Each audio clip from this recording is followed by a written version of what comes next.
Hi ವಿದ್ಯಾರ್ಥಿಗಳೇ, welcome to MS world classes. ಇವತ್ತಿನ ಅವಧಿಯಲ್ಲಿ 2ನೇ ಸಂಕಲನಾತ್ಮಕ ಪರೀಕ್ಷೆ ಅಂದರೆ SA2 2024 ತರಗತಿ 9ನೇ ವಿಷಯ ವಿಜ್ಞಾನ. ಸೊ ಈ ಪ್ರಶ್ನೆ ಪತ್ರಿಕೆಯಲ್ಲಿ ಎನ್ಯುವಲ್ ಎಕ್ಸಾಮಿಗೆ ಯಾವ ರೀತಿ ಪ್ರಶ್ನೆಗಳು ಬರುತ್ತವೆ ಅನ್ನೋದನ್ನು ಒಂದೊಂದಾಗಿ ಡಿಸ್ಕಷನ್ ಮಾಡ್ತಾ ಹೋಗೋಣ. ಸೊ ನಮ್ಮ ಚಾನಲ್ಗೆ ಹೊಸದಾಗಿದ್ದರೆ ಶೇರ್ ಮತ್ತು ಸಬ್ಸ್ಕ್ರೈಬ್ ಮಾಡಿರಿ ಮತ್ತು ಇದೇ ರೀತಿ ನಮ್ಮ ಚಾನಲನ್ನು ಫಾಲೋ ಮಾಡಿರಿ. ಸೊ ನೋಡೋಣ ಇದರಲ್ಲಿ ಕ್ವಶನ್ಸ್ಗಳನ್ನು ಯಾವ ರೀತಿ ಕೇಳಿದ್ದಾರೆ ಅನ್ನೋದನ್ನು ಒಂದೊಂದಾಗಿ ಡಿಸ್ಕಷನ್ ಮಾಡ್ತಾ ಹೋಗೋಣ. ಒಂದನೇ ಪ್ರಶ್ನೆ ನೋಡಿ, ಕೆಳಗಿನ ಪ್ರಶ್ನೆಗಳಿಗೆ ಸೂಕ್ತ ಉತ್ತರವನ್ನು ಆರಿಸಿ ಬರೆಯಿರಿ ಅಂತ ಹೇಳಿದ್ದಾರೆ. 8 ಪ್ರಶ್ನೆಗಳನ್ನು ನಿಮಗೆ ಕೇಳಿರ್ತಾರೆ ಇಲ್ಲಿ ಅಬ್ಜೆಕ್ಟಿವ್ನಲ್ಲಿ. ಹಾಗಾದರೆ ಒಂದನೇ ಪ್ರಶ್ನೆ ನೋಡೋಣ. ಮಂಜುಗಡ್ಡೆಯ ಕರಗು ಬಿಂದು ಅಂತ ಕೇಳಿದ್ದಾರೆ. ಸೊ ಅದರ ಉತ್ತರ 0 ಡಿಗ್ರಿ ಸೆಲ್ಸಿಯಸ್. ಎರಡನೇದು, ಜೀರ್ಣಕಾರಕ ಕಿಣ್ವಗಳನ್ನು ಒಳಗೊಂಡಿರುವ ಗೋಳಾಕಾರದ ಪೊರೆ ಸಹಿತ ಕನ್ನದಂಗ ಯಾವುದಂತ ಕೇಳಿದ್ದಾರೆ. ಸೊ ಉತ್ತರ ಲೈಸೋಸೋಮ್. ಮೂರನೇದು, ಈ ಅಂಗಾಂಶಗಳನ್ನು ತೆಗೆದರೆ ಸಸ್ಯಗಳು ಒಣಗಿ ಹೋಗುತ್ತವೆ ಅಂತ ಕೇಳಿದ್ದಾರೆ. So answer xylem. ಕೆಳಗಿನವುಗಳಲ್ಲಿ ಭಾರತೀಯ ಹಸು ಯಾವುದಂತ ಕೇಳಿದ್ದಾರೆ. ಆನ್ಸರ್ ಹಳ್ಳಿಕಾರ. ಬಲದ ಅಂತಾರಾಷ್ಟ್ರೀಯ ಏಕಮಾನ ಯಾವುದಂತ ಕೇಳಿದ್ದಾರೆ. ಉತ್ತರ ನ್ಯೂಟನ್. ಆರನೇದು, ಒಂದು ಕಾಯದ ಮೇಲೆ 5 ನ್ಯೂಟನ್ ಬಲ ಪ್ರಯೋಗವಾದಾಗ ಆ ಕಾಯು ಬಲದ ದಿಕ್ಕಿನಲ್ಲಿ 3 ಮೀಟರ್ ದೂರ ಕ್ರಮಿಸಿದರೆ ನಡೆದ ಕೆಲಸದ ಪ್ರಮಾಣ ಎಷ್ಟು ಅಂತ ಕೇಳಿದ್ದಾರೆ. So answer 15 joule. ಏಳನೇದು, ಹಸಿರು ಮನೆ ಪರಿಣಾಮಕ್ಕೆ ಕಾರಣವಾದ ಅನಿಲ ಅಂತ ಕೇಳಿದ್ದಾರೆ. ಆನ್ಸರ್ ಏನಾಗುತ್ತೆ, ಕಾರ್ಬನ್ ಡೈಆಕ್ಸೈಡ್. ಎಂಟನೇದು, ಪೊಟ್ಯಾಷಿಯಂ ಪರಮಾಣು ಸಂಖ್ಯೆ 19 ಆದರೆ ಪ್ರೋಟಾನ್ಗಳ ಸಂಖ್ಯೆ ಎಷ್ಟು ಅಂತ ಕೇಳಿದ್ದಾರೆ. ಆನ್ಸರ್ ಏನಾಗುತ್ತೆ, 19. ಸೊ ಇದು ಅಬ್ಜೆಕ್ಟಿವ್ ಕ್ವಶನ್ಸ್. ಈಗ 1 ಅಂಕದ ಪ್ರಶ್ನೆಗಳನ್ನು ನೋಡೋಣ. ಕೆಳಗಿನ ಪ್ರಶ್ನೆಗಳಿಗೆ 1 ವಾಕ್ಯದಲ್ಲಿ ಉತ್ತರಿಸಿ ಅಂತ ಹೇಳಿದ್ದಾರೆ. 8 ಪ್ರಶ್ನೆಗಳನ್ನು ಕೇಳಿರ್ತಾರೆ ನಿಮಗೆ. ಹಾಗಾದರೆ ನೋಡ್ರಿ, ಒಂದನೇದು, ಆವಿಯಾಗುತ್ತಿರುವ ನೀರು ಎಂಥ ಬದಲಾವಣೆ ಸೂಚಿಸುತ್ತಂತ ಕೇಳಿದ್ದಾರೆ. ಆನ್ಸರ್ ಭೌತ ಬದಲಾವಣೆ. 15, ವರ್ಧನ ಅಂಗಾಂಶದ ವಿಧಗಳನ್ನು ಹೆಸರಿಸಿ ಅಂತ ಹೇಳಿದ್ದಾರೆ. ತುದಿ ವರ್ಧನ ಅಂಗಾಂಶ, ಪಾರ್ಶ್ವವರ್ಧನ ಅಂಗಾಂಶ, ಅಂತರ ಗೆನ್ನುವರ್ಧನ ಅಂಗಾಂಶ. 11ನೇದು, ಸರದಿ ಬೇಸಾಯಕ್ಕೆ ಒಂದು ಉದಾಹರಣೆ ಕೊಡಿ ಅಂತ ಹೇಳಿದ್ದಾರೆ. ಹೆಸರು ಕಾಳು ಭತ್ತ, ನೆಲಗಡಲೆ ಭತ್ತ 12ನೇದು, ಗಡಿಯಾರದ ಲೋಲಕ ಚಲನೆ ಇದು ಯಾವ ರೀತಿ ಚಲನೆಯಾಗಿದೆ ಅಂತ ಕೇಳಿದ್ದಾರೆ. ಆಂದೋಲನ ಚಲನೆ. 13ನೇದು, ಸ್ವತಂತ್ರ ಪತನ ಎಂದರೇನಂತ ಕೇಳಿದ್ದಾರೆ. ಒಂದು ಕಾಯವು ಕೇವಲ ಗುರುತ್ವಾಕರ್ಷಣ ಬಲದಿಂದ ಭೂಮಿಗೆ ಕಡೆಗೆ ಸ್ವತಂತ್ರವಾಗಿ ಬೀಳುವುದನ್ನು ಸ್ವತಂತ್ರ ಪತನ ಎನ್ನುವರು. 14ನೇದು, ಶಬ್ದ ಹೇಗೆ ಉತ್ಪತ್ತಿ ಆಗುತ್ತದೆ ಅಂತ ಕೇಳಿದರೆ. ಶಬ್ದ ವಸ್ತುಗಳ ಕಂಪನದಿಂದ ಉಂಟಾಗುತ್ತದೆ. ಆಕ್ಸಿಜನ್ ಹಾಗೂ ಕ್ಯಾಲ್ಸಿಯಂನ ಪರಮಾಣು ಸಂಕೇತ ಬರೀರಿ. ಆಕ್ಸಿಜನ್ O ಆಗುತ್ತೆ, ಕ್ಯಾಲ್ಸಿಯಂ C ಆಗುತ್ತೆ. 16, ಒಬ್ಬ ವಿದ್ಯಾರ್ಥಿ ಗಾಜಿನ ಪಟ್ಟಿಯನ್ನು ತೆಗೆದುಕೊಂಡು ಅಕ್ಷರದ ಸಾಲಿನ ಮೇಲಿನ ಇಂಕ್ ಫಿಲ್ಲರ್ಸ್ ಆಯ್ದ ಒಂದು ಹನಿ ನೀರನ್ನು ಹಾಕುತ್ತಾನೆ. ಇಲ್ಲಿ ನೀರಿನ ಹನಿ ಯಾವ ಸಾಧನದಂತೆ ವರ್ತಿಸುತ್ತದೆ. ಪೆನ್ ಮಸೂರದಂತೆ ವರ್ತಿಸುತ್ತದೆ. ಮುಖ್ಯ ಪ್ರಶ್ನೆ 3 ಹೋಗೋಣ. ಕೆಳಗಿನ ಪ್ರಶ್ನೆಗಳಿಗೆ 2-3 ವಾಕ್ಯದಲ್ಲಿ ಉತ್ತರಿಸಿ ಅಂತ ಹೇಳಿದ್ದಾರೆ. ಹಾಗಾದರೆ 8 ಪ್ರಶ್ನೆಗಳನ್ನು ಕೇಳಿರ್ತಾರೆ ವಿದ್ಯಾರ್ಥಿಗಳೇ. 17ನೇ ಪ್ರಶ್ನೆ ನೋಡಿ, ರೇಸ್ ಕಾರ್ ಒಂದು 4 ಮೀಟರ್ ಪರ್ ಸ್ಕ್ವೇರ್ ಸೆಕೆಂಡ್ ಏಕರೂಪ ವೇಗೋತ್ಕರ್ಷವನ್ನು ಹೊಂದಿದೆ. ಪ್ರಾರಂಭಗೊಂಡ 10 ಸೆಕೆಂಡ್ ನಂತರ ಅದು ಕ್ರಮಿಸಿದ ದೂರವೆಷ್ಟು ಅಂತ ಕೇಳಿದ್ದಾರೆ. ಸೊ ಇಲ್ಲಿ ದತ್ತಾಂಶನಲ್ಲಿ ನೋಡಿ, ಪ್ರಾರಂಭ ವೇಗ ಎಷ್ಟಿದೆ, 0 ಮೀಟರ್ ಪರ್ ಸೆಕೆಂಡ್ ತೊಗೋಬೇಕಾಗತ್ತೆ. ವೇಗೋತ್ಕರ್ಷ ಎಷ್ಟಿದೆ, ಈಗ A = 4 metre per second square. ಕಾಲ ಎಷ್ಟಿದೆ, 10 ಸೆಕೆಂಡ್ ಅಂತ ಹೇಳಿದ್ದಾರೆ. ಕ್ರಮಿಸಿದ ದೂರ ಕಂಡುಹಿಡಿಯಲು ಹೇಳಿದ್ದಾರೆ. ಸೊ ಇಲ್ಲಿ ಚಲನೆಯ ಸೂತ್ರ ಯಾವುದು ತೊಗೋಬೇಕಾಗತ್ತೆ. S = ut + ½ at² ತೊಗೋಬೇಕಾಗತ್ತೆ. S = u × t ಅಂದರೆ 10 + 1/2. A ಅಂದರೆ 4, t ಅಂದರೆ 10 ಸ್ಕ್ವೇರ್ ಆಗುತ್ತೆ. ಸೊ 0 + 0 × 10 0 ಆಗುತ್ತೆ, ಪ್ಲಸ್ 1/2 4, 10ರ ವರ್ಗ 100 ಆಗುತ್ತೆ. So S = 1/2, 100 × 4 400, 2 1 2 200. ಹಾಗಾದರೆ S = ಎಷ್ಟಾಗುತ್ತೆ, 200 ಮೀಟರ್ ಆಗುತ್ತೆ. ರೇಸು ಕಾರು ಕ್ರಮಿಸಿದ ದೂರ 200 ಮೀಟರ್. ಸೊ ಮುಂದಿನ ಪ್ರಶ್ನೆ ಹೋಗೋಣ. 2ನೇ ಪ್ರಶ್ನೆ 18ನೇ ಸಾವಯವ ಗೊಬ್ಬರ ಮತ್ತು ರಾಸಾಯನಿಕ ಗೊಬ್ಬರಗಳ ನಡುವೆ ವ್ಯತ್ಯಾಸವನ್ನು ಬರೆಯಿ ಅಂತ ಹೇಳಿದ್ದಾರೆ. ಸಾವಯವ ಗೊಬ್ಬರ ನೋಡಿ, ಬಯಲುಗಳಲ್ಲಿ ಉತ್ಪಾದಿಸುತ್ತಾರೆ. ಸಾಕಷ್ಟು ಹುಮ್ಮಸ್ ಅನ್ನು ಮಣ್ಣಿನ ಒದಗಿಸುತ್ತದೆ. ಪರಿಸರ ಮಾಲಿನ್ಯ ಉಂಟು ಮಾಡುವುದಿಲ್ಲ. ರಾಸಾಯನಿಕ ಗೊಬ್ಬರ ಕಾರ್ಖಾನೆಗಳಲ್ಲಿ ಉತ್ಪಾದಿಸುತ್ತಾರೆ. ಯಾವುದೇ ರೀತಿಯ ಹುಮ್ಮಸ್ ಅನ್ನು ಮಣ್ಣಿಗೆ ಒದಗಿಸುವುದಿಲ್ಲ.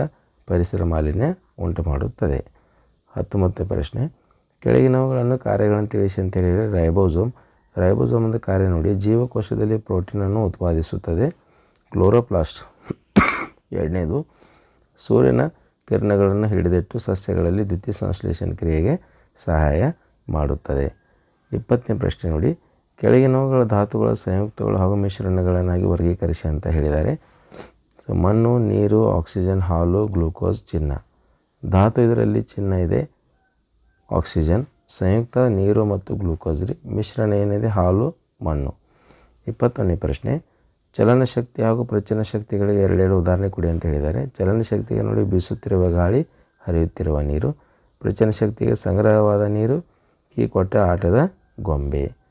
22ನೇ ಪ್ರಶ್ನೆ, ಮಣ್ಣಿನ ಸವಕಳಿಯನ್ನು ತಡೆಗಟ್ಟಲು ಯಾವುದಾದ್ರೂ ಎರಡು ಮಾರ್ಗಗಳನ್ನು ಪಟ್ಟಿ ಮಾಡಿರಿ ಅಂತ ಹೇಳಿದ್ದಾರೆ.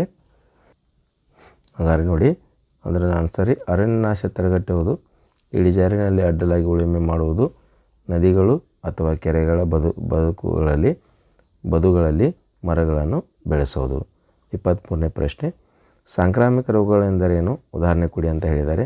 ಒಬ್ಬರಿಂದ ಮತ್ತೊಬ್ಬರಿಗೆ ಹರಡುವ ರೋಗಗಳನ್ನು ಸಾಂಕ್ರಾಮಿಕ ರೋಗಗಳೆನ್ನುವರು. ಉದಾಹರಣೆಗೆ ಕೊರೋನಾ, ಟಿ.ಬಿ ಇತ್ಯಾದಿಗಳು. 24ನೇ ಪ್ರಶ್ನೆ, ಬೋರರವರ ಪರಮಾಣು ಮಾದರಿಯನ್ನು ಬರೀರಿ ಅಂತ ಹೇಳಿದ್ದಾರೆ. ವಿದ್ಯಾರ್ಥಿಗಳು ಈ ಪ್ರಶ್ನೆಗಳನ್ನು ನಿಮಗೆ ಹೋಮ್ವರ್ಕ್ ರೀತಿಯಲ್ಲಿ ಕೊಡ್ತಾ ಇದ್ದೀನಿ. ನೀವು ಇದನ್ನು ಆನ್ಸರ್ಸನ್ನು ನೀವೇ ಹುಡುಕೊಂಡು ಬರೆಯಿರಿ. ಬೋರವರ ಪರಮಾಣು ಮಾದರಿಯನ್ನು. ಇದೊಂದು ನಿಮಗೆ ಹೋಮ್ವರ್ಕ್ ಪ್ರಶ್ನೆ. ಮುಖ್ಯ ಪ್ರಶ್ನೆ 4, ಕೆಳಗಿನ ಪ್ರಶ್ನೆಗಳಿಗೆ 3-4 ವಾಕ್ಯಗಳಲ್ಲಿ ಉತ್ತರಿಸಿ ಅಂತ ಹೇಳಿದ್ದಾರೆ. 9 ಪ್ರಶ್ನೆಗಳನ್ನು ಕೇಳಿರ್ತಾರೆ, 27 ಅಂಕಗಳನ್ನು ಹೊಂದಿರುತ್ತೆ. ಹಾಗಾದರೆ 25ನೇ ಪ್ರಶ್ನೆ ನೋಡಿ, ವೈಜ್ಞಾನಿಕ ಕಾರಣ ಕೊಡಿ ಅಂತ ಹೇಳಿದ್ದಾರೆ. ಅದರಲ್ಲಿ ನಮ್ಮ ಕೈ ಮೇಲೆ ಸುಗಂಧ ದ್ರವ್ಯ ಬಿದ್ದಾಗ ತಣ್ಣಗಿನ ಅನುಭವವಾಗುತ್ತದೆ ಏಕೆ? ಅದರಲ್ಲಿ ನಾವು ತುಂಬ ದೂರದಲ್ಲಿ ಕುಳಿತಿದ್ದರೂ ಸುಗಂಧ ದ್ರವ್ಯ ವಾಸನೆಯನ್ನು ಗ್ರಹಿಸುತ್ತೇವೆ ಏಕೆ? ಕಾರಣ ಕೊಡಿ. 3ನೇದು, ಈ ಕೊಠಡಿಯ ಉಷ್ಣತೆಯಲ್ಲಿ ಕಬ್ಬಿಣದ ಕುರ್ಚಿ ಘನ ರೂಪದಲ್ಲಿದ್ದು ನೀರು ದ್ರವ ರೂಪದಲ್ಲಿದ್ದಿರಲು ಕಾರಣವೇನು ಅಂತ ಕೇಳಿದ್ದಾರೆ. ಹಾಗಾದರೆ ಆನ್ಸರ್ ನೋಡಿರಿ, ಏಕೆಂದರೆ ಅವುಗಳ ಕಣಗಳು ಅಂಗೈ ಮೇಲೆ ಉಷ್ಣವನ್ನು ಬಳಸಿಕೊಂಡು ಆವಿಯಾಗುತ್ತವೆ. 2ನೇದು, ವಾಸನೆಯನ್ನು ಕಣಗಳು ಗಾಳಿಯ ಮೂಲಕ ನಮ್ಮ ಮೂಗನ್ನು ತಲುಪುತ್ತವೆ. 3ನೇದು, ವಿಸ್ತರಣೆಯಿಂದ. 3ಕ್ಕೆ ವೈಜ್ಞಾನಿಕ ಕಾರಣಗಳು. 26ನೇ ಪ್ರಶ್ನೆ, ಸಸ್ಯ ಜೀವಕೋಶದ ಚಿತ್ರ ಬರೆದು ಭಾಗಗಳನ್ನು ಗುರುತಿಸಿ ಅಂತ ಹೇಳಿದ್ದಾರೆ. ಸೊ 26 ಪ್ರಶ್ನೆ ಕೂಡ ವಿದ್ಯಾರ್ಥಿಗಳಿಗೆ ನಿಮ್ಮ ಒಂದು ಹೋಮ್ವರ್ಕ್ ಪ್ರಶ್ನೆ ಆಗಿರುತ್ತೆ. ಸಸ್ಯ ಜೀವಕೋಶ ಚಿತ್ರ ತೆಗೆದು ಅದರ ಭಾಗಗಳನ್ನು ನೀವು ಗುರುತಿಸಿ. 27ನೇ ಪ್ರಶ್ನೆ ಹೋಗೋಣ. ಕೆಳಗಿನ ಅಂಗಾಂಶಗಳ ಕಾರ್ಯಗಳನ್ನು ತಿಳಿಸಿ ಅಂತ ಹೇಳಿದ. ಪೇರೆನ್ಕೈಮಾ ನೋಡಿರಿ, ಪೋಷಕಾಂಶ ಮತ್ತು ನೀರಿನ ಸಂಗ್ರಹಣೆ ಮತ್ತು ದ್ಯುತಿ ಸಂಶ್ಲೇಷಣೆ ಕ್ರಿಯೆಗೆ ಇದು ಹೆಲ್ಪ್ ಮಾಡುತ್ತೆ. ಕೋಲಿನ್ಕೈಮಾದ ಕೆಲಸ ನೋಡಿ, ಸಸ್ಯಗಳಿಗೆ ಯಾಂತ್ರಿಕ ಆಧಾರವನ್ನು ನೀಡುತ್ತದೆ. ಸ್ಕಿರೆನ್ಕೈಮಾದ ಕೆಲಸ ಇದು ಸಸ್ಯದ ದೃಢ ಮತ್ತು ಗುಡುಸಾಗಿಸುತ್ತದೆ. 28ನೇ ಪ್ರಶ್ನೆ, ಚಲನೆಯ 3ನೇ ನಿಯಮ ಬರೆದು 2 ನಿದರ್ಶನಗಳನ್ನು ನೀಡಿ ಅಂತ ಹೇಳಿದ್ದಾರೆ. 3ನೇ ನಿಯಮ, ಒಂದು ಕಾಯದ ಮೇಲೆ ಬರೆಯುವ ಪ್ರಯೋಗವಾದಾಗ ಆ ಕಾಯವು ಕೂಡ ವಿರುದ್ಧ ದಿಕ್ಕಿನಲ್ಲಿ ಅಷ್ಟೇ ಪರಿಮಾಣದ ಬಲವನ್ನು ಪ್ರಯೋಗಿಸುತ್ತದೆ. ನಿದರ್ಶನ, ನಿಷ್ಕಾಸ ಅನಿಲ ಹಿಂದಕ್ಕೆ ಚಲಿಸಿದಾಗ ರಾಕೆಟ್ ಮುಂದಕ್ಕೆ ಚಲಿಸುತ್ತದೆ. ಈಜುಗಾರ ಕೈಯನ್ನು ಹಿಂದಕ್ಕೆ ತಳ್ಳಿದಾಗ ಮುಂದಕ್ಕೆ ಚಲಿಸುತ್ತಾನೆ. 29ನೇ ಪ್ರಶ್ನೆ ಹೋಗೋಣ. ಸಾಮರ್ಥ್ಯ ಎಂದರೇನು?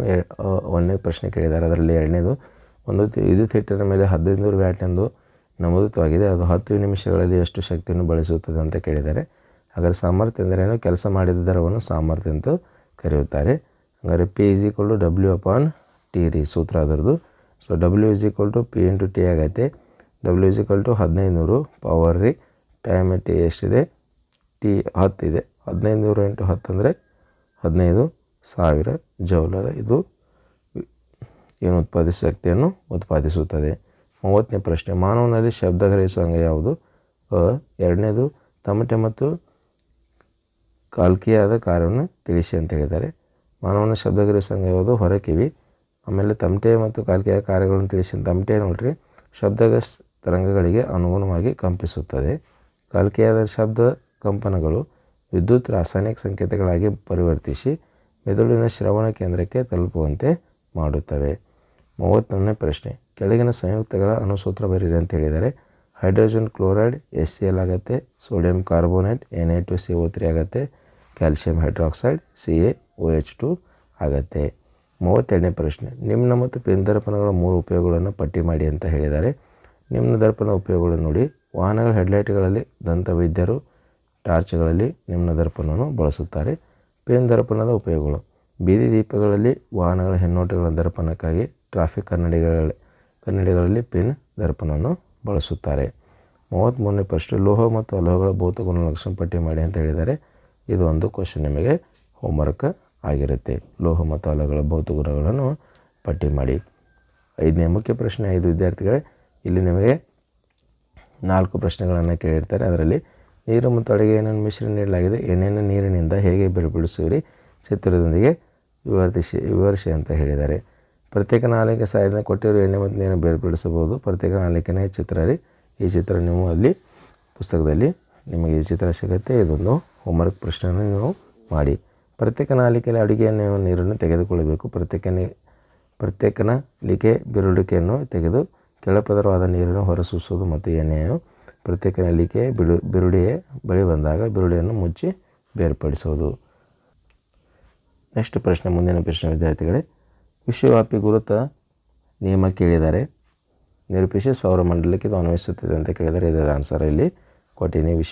ವಿಶ್ವವ್ಯಾಪಿ ಗುರುತ ನಿಯಮ ಎಂದರೇನು ಅಂತ ಅದರ ಮತ್ತು ಸೌರಮಂಡಲಕ್ಕೆ ಇದು ಹೇಗೆ ಅನ್ವಯಿಸುತ್ತದೆ ಅನ್ನೋದನ್ನು ಅದರ ಉತ್ತರ. ಜಲಚಕ್ರದ ನಕ್ಷಾಹರ್ಯವನ್ನು ಚಿತ್ರಿಸಿ ಅಂತ ಹೇಳಿದ್ದಾರೆ ವಿದ್ಯಾರ್ಥಿಗಳಿಗೆ. 36 ಪ್ರಶ್ನೆ. ಇದನ್ನು ಕೂಡ ನೀವು ಒಂದು ಹೋಮ್ವರ್ಕ್ ಪ್ರಶ್ನೆಯನ್ನು ಮಾಡಿ. ಎಲ್ಲ ಪ್ರಶ್ನೆಗಳನ್ನು ಒಂದೇ ವಿಡಿಯೋಲ್ಲೇ ಸಾಲ್ವ್ ಮಾಡಲ್ಲ ಅಂಥೇಳಿ ಕೆಲವೊಂದಷ್ಟು ಕ್ವಶನ್ಸ್ಗಳನ್ನು ನಿಮಗೆ ಹೋಮ್ವರ್ಕಾಗಿ ಕೊಟ್ಟೀನಿ. 37 ಈ ಕೆಳಗಿನ ಕೋಷ್ಟಕವನ್ನು ಪೂರ್ಣಗೊಳಿಸಿ ಅಂತ ಹೇಳಿದರೆ ಧಾತುಗಳಿದೆ, ಪರಮಾಣು ಸಂಖ್ಯೆ ಇದೆ, ಪರಮಾಣು ರಾಶಿ ಇದೆ, ನ್ಯೂಟ್ರಾನ್ ಸಂಖ್ಯೆ ಇದೆ, ಎಲೆಕ್ಟ್ರಾನ್ಗಳ ಸಂಖ್ಯೆ ಇದೆ. ಸೊ ಇದರ ಉತ್ತರ ಇಲ್ಲಿ ಕೆಳಗಿನ ಕಾಲಮ್ನಲ್ಲಿ ಇದೆ. ನೀವು ಇದನ್ನು ಉತ್ತರವನ್ನು ಕಾಣಬಹುದು. ಎಲ್ಲ ಉತ್ತರಗಳನ್ನು ಕೊಡಲಾಗಿದೆ. ಸೊ ಮುಂದಿನ ಪ್ರಶ್ನೆ ಹೋಗೋಣ. 30 ಮೇನ್ ಕ್ವಶನ್ 6 ಕೆಳಗಿನ ಪ್ರಶ್ನೆ ಉತ್ತರಿಸಿ. 5 ಅಂಕದ ಪ್ರಶ್ನೆ. 38ರಲ್ಲಿ ಅದರಲ್ಲಿ ಸಬ್ ಕ್ವಶನ್ 1 ಇದೆ. ಕೆಳಗಿನ ಪ್ರಾಣಿಗಳನ್ನು ಹೆಸರಿಸಿ ಮತ್ತು ವರ್ಗದ 2 ಗುಣಲಕ್ಷಣಗಳನ್ನು ಪಟ್ಟಿ ಮಾಡಿ ಅಂತ ಹೇಳಿದ್ದಾರೆ. ಪ್ರಾಣಿ ವರ್ಗದ ಹೆಸರು, ಗುಣಗಳು. ಅದರಲ್ಲಿ ಏಕದಳ ಸಸ್ಯಗಳು ದ್ವಿದಳ ಸಸ್ಯಗಳು ಹೇಗೆ ಭಿನ್ನವಾಗಿ ಅಂತ ಕೇಳಿದ್ದಾರೆ. ಈ ಕೆಳಗಿನ ಜೀವಿಗಳ ದ್ವಿನಾಮಕರಣ ವೈಜ್ಞಾನಿಕ ಹೆಸರನ್ನು ತಿಳಿಸಿ ಅಂತ ಹೇಳಿದ್ದಾರೆ. ಮಾನವ ಮತ್ತು ಆಲದ ಮರ. ಇದರಲ್ಲಿ ಏದ ಆನ್ಸರ್ ನೋಡಿ ವಿದ್ಯಾರ್ಥಿಗಳೇ ಕೊಟ್ಟಿದ್ದಾರೆ. ಅದ ಆನ್ಸರ್ ಇದೆ ಇಲ್ಲಿ ಮತ್ತು ಈದ ಆನ್ಸರ್ ಇದೆ. ಸೊ ಇಷ್ಟು ಈ ಪ್ರಶ್ನೆ ಪತ್ರಿಕೆ ಬಗ್ಗೆ ವಿದ್ಯಾರ್ಥಿಗಳೇ. ಇದರ ಮುಂದಿನ ವಿಡಿಯೋನಲ್ಲಿ ಇದರ ಮತ್ತೊಂದು ಪ್ರಶ್ನೆ ಪತ್ರಿಕೆಯನ್ನು ಬಿಡಿಸೋಣ. ವಿಜ್ಞಾನದ ಪ್ರಶ್ನೆ ಪತ್ರಿಕೆಯನ್ನು ಇದೇ ರೀತಿ ನಮ್ಮ ಚಾನಲನ್ನು ಶೇರ್ ಮತ್ತು ಸಬ್ಸ್ಕ್ರೈಬ್ ಮಾಡಿರಿ. ಸೊ ನೆಕ್ಸ್ಟ್ ವಿಡಿಯೋನಲ್ಲಿ ಏನು ಮಾಡ್ತೀನಿ, ಇದರ ಬೇರೆ ಒಂದು ಪ್ರಶ್ನೆ ಪತ್ರಿಕೆಯನ್ನು ತೊಗೊಂಡು ಬಂದು ಸಾಲ್ವ್ ಮಾಡೋಣ.